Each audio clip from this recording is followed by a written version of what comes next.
My pet peeve, street harassment. Most people call a dog by whistling or clicking their tongue to catch its attention.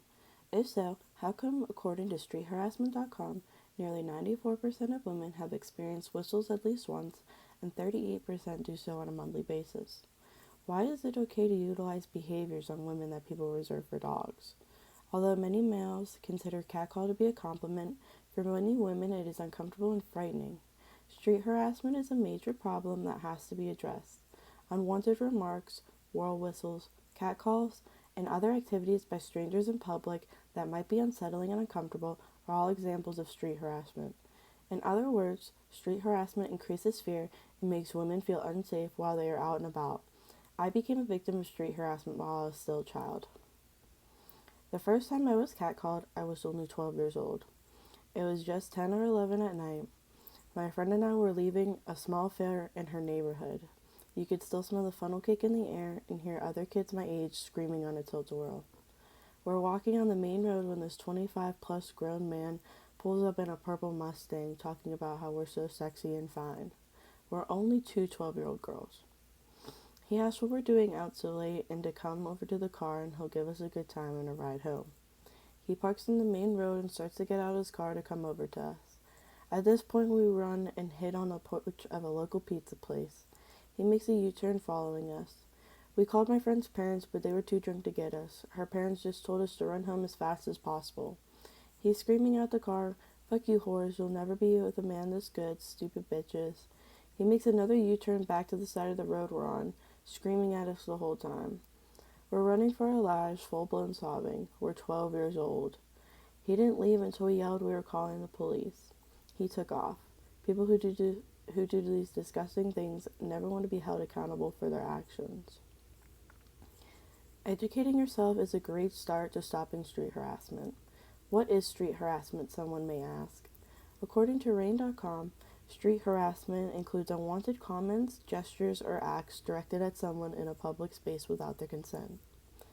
Types of street harassment include commenting on physical appearance like their body or their clothing, continuing to talk to someone after they have been asked to be left alone, flashing, groping, persistent requests for someone's name, number, or other public information, public masturbation or touching, sexist, racist, homophobic, transphobic slurs, showing pornographic images without someone's consent, telling someone to just smile, upskirting, and whistling.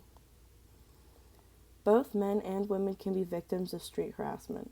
According to streetharassment.org, 81% of women and 43% of men reported experiencing some form of sexual harassment and or assault in their lifetime.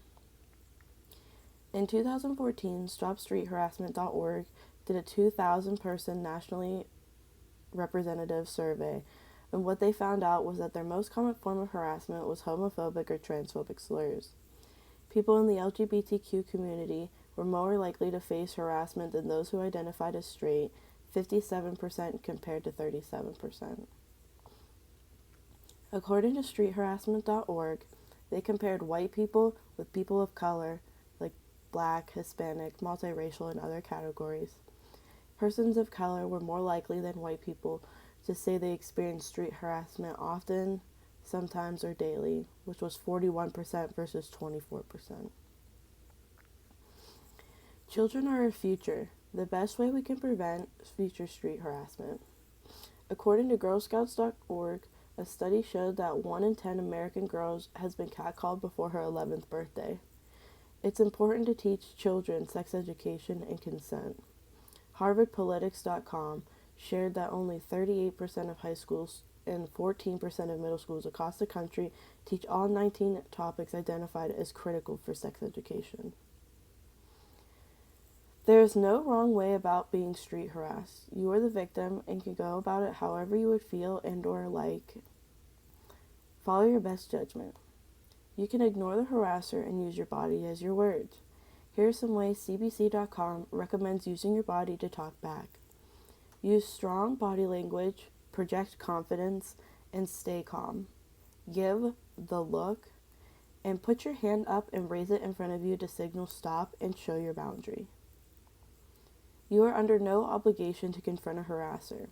It might be empowering to confront or report a harasser, but it can also be stressful and dangerous. Trust your judgment to do what feels right for you.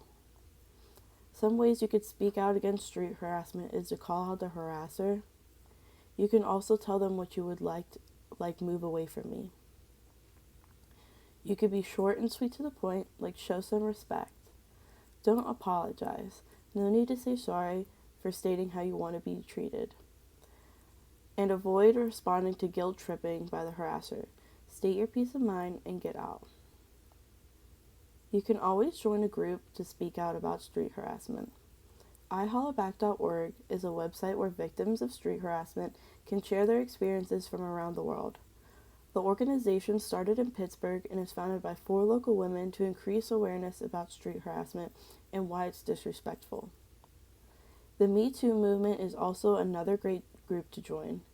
The Me Too movement believes in the radical possibilities of a movement against sexual violence led by survivors of sexual violence.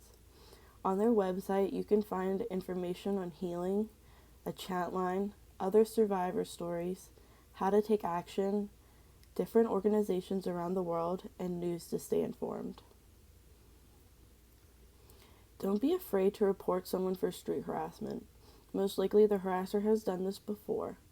If you feel like reporting is in your best interest, here are some tips on how to safely report someone. Go somewhere safe. If you are being followed on the street or feel that you're physically in danger, go into any local business, store, or coffee shop and find somebody who can help you. Write out as much information as you can. It will be important information for police later.